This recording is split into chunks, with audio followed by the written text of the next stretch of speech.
All right, so I was sent this emergency exit light by TORCHSTAR.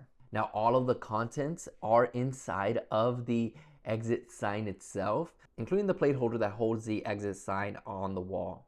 And I'll show you in a second how I was able to connect the cables here to my AC wiring.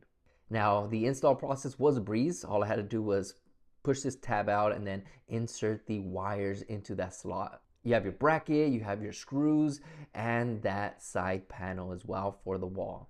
One of the great things that I like about this is that it has this backup battery. So in case your power goes out, you still have this backup battery lighting up your exit sign.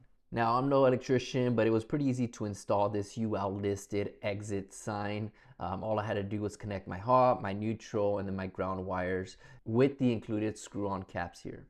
Now, as you can see here, before I mount this, it is already working. Power is on. You can see that AC on button. You can test it with that test button down below, and it is working flawlessly.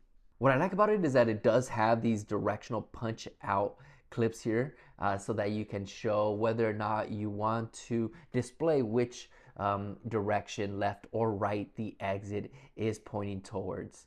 And you can easily clip on that face onto the exit sign here like so. And I have it currently set so that it mounts from the top portion, but I will now put the side mounting direction here for the cables and the wall mount. And I just clip back on the slot for the top portion here. And there you go. This UL listed emergency exit sign looks amazing here on the wall.